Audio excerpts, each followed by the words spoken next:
Welcome to the Doctor Journal Club podcast, the show that goes under the hood of evidence-based integrative medicine. We review recent research articles, interview evidence-based medicine thought leaders, and discuss the challenges and opportunities of integrating evidence-based and integrative medicine. Continue your learning after the show at www.drjournalclub.com. Please bear in mind that this is for educational and entertainment purposes only. Talk to your doctor before making any medical decisions, changes, etc. Everything we're talking about, that's to teach you guys stuff and have fun. We are not your doctors. Also, we would love to answer your specific questions. On drjournalclub.com, you can post questions and comments for specific videos, but go ahead and email us directly at josh@drjournalclub.com. That's josh@drjournalclub.com. Send us your listener questions and we will discuss it on our pod. Hello and welcome to another super speedy summary. This is your host, Dr. Joshua Goldenberg. Today, we're going to continue with our back pain series. This is a very well-conducted systematic review and meta-analysis for chronic low back pain without radiculopathy.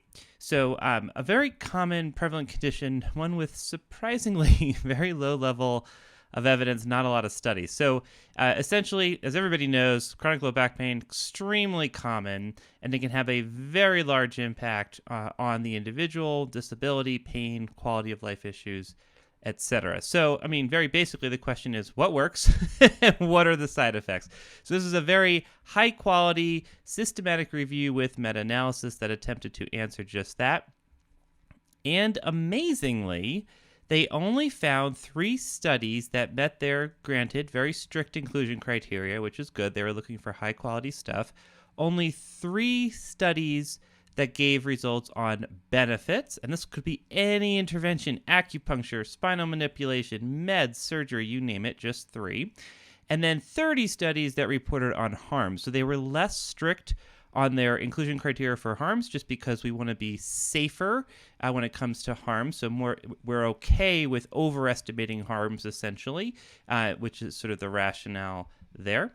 And what they found was they had some data. I mean, in theory, they'd be open to anything: acupuncture, spinal manipulation, medication, surgery, you name it. And this would be compared to placebo.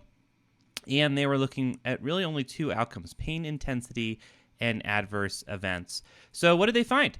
So for acupuncture, there was just 1 study, only 116 participants. They did find a large beneficial effect, a very large effect. Very wide confidence interval, but even the lower bound of that confidence interval was still a decent effect size. So large effect from acupuncture, but low quality evidence when they're using grade.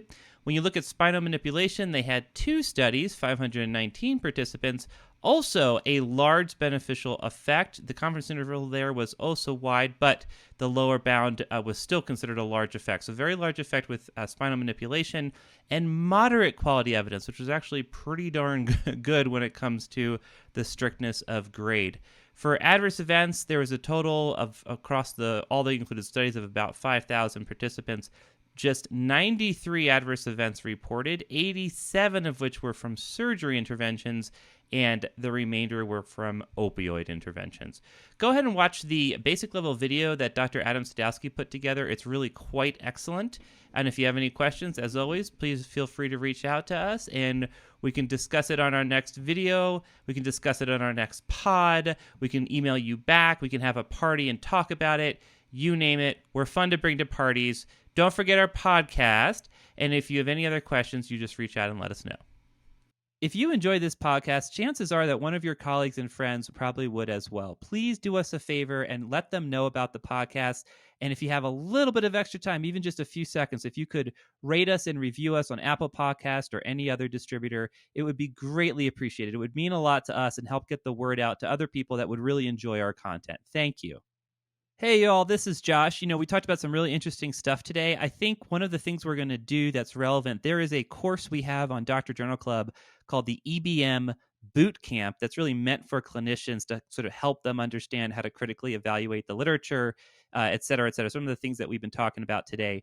Go ahead and check out the show notes link. We're going to link to it directly. I think it might be of interest. Don't forget to follow us on social and interact with us on social media at Dr. Journal Club, Dr. Journal Club on Twitter. We're on Facebook, we're on LinkedIn, et cetera, et cetera. So please reach out to us. We always love to talk to our fans and our listeners. If you have any specific questions you'd like to ask us about research, evidence, being a clinician, et cetera, don't hesitate to ask. And then, of course, if you have any topics that you'd like us to cover on the pod, please let us know as well. Thank you for listening to the Dr. Journal Club podcast, the show that goes under the hood of evidence-based integrative medicine. We review recent research articles, interview evidence-based medicine thought leaders, and discuss the challenges and opportunities of integrating evidence-based and integrative medicine. Be sure to visit www.drjournalclub.com to learn more.